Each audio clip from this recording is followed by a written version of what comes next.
Freshwater habitats all over the globe are undergoing massive change due to anthropogenic pressures.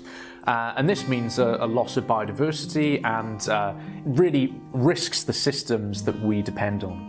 Now, monitoring those systems has been more important than ever, and one revolutionary way to do this is through environmental DNA. I'm Dr William Perry, and I'm a postdoctoral researcher at the Water Research Institute here at Cardiff University. My background is in molecular ecology and data analysis. I've worked on a whole host of systems in the past, from deep-sea shark to freshwater fish, Atlantic salmon aquaculture, and more recently I've been working on environmental DNA. So what is environmental DNA? Environmental DNA is DNA in the environment that is left behind from organisms. So any organism that is in an environment is constantly shedding DNA. We shed DNA, fish shed DNA into the water that they're swimming in, and all other organisms do this as well. So that DNA can come from pieces of skin, it can come from poo and the lining of their intestines that are shed, and so it can come from a whole host of different origins. But that DNA is like a fingerprint left at a crime scene. You can take that DNA, extract it, sequence it, and it lets you know what organism was in that environment. So I've just finished working on the Welsh Government funded wastewater monitoring programme, which started during COVID-19, the aim of the programme was to monitor the levels of COVID within wastewater so that it tells you something about the community that is contributing to that wastewater at a wastewater treatment works. And that takes the ideas from environmental DNA. You're sampling nucleic acids, but instead of looking for the DNA of a fish in a stream, you're instead looking for COVID particles in wastewater or sewage. So they're really powerful ideas that can be used both to monitor natural communities, but also to monitor health as well. So why is it important?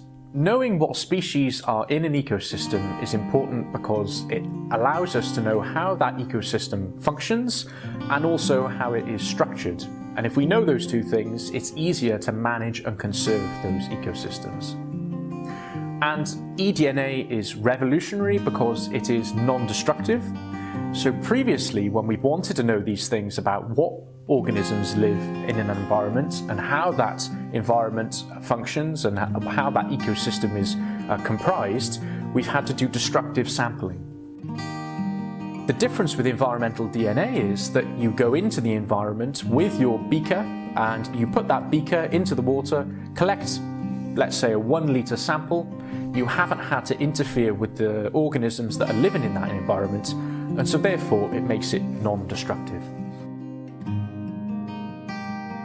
So this high throughput property of the eDNA methodology is very different from the very slow and labour-intensive methodologies that have been used previously, like thinking of those examples of looking through a sample and picking through individual species.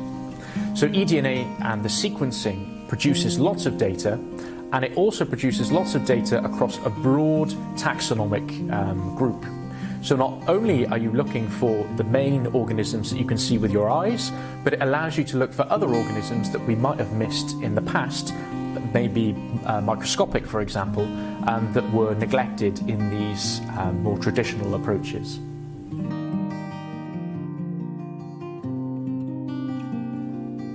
So eDNA and sampling nucleic acids from the environment give us powerful insights into not only natural communities, but also human communities as well.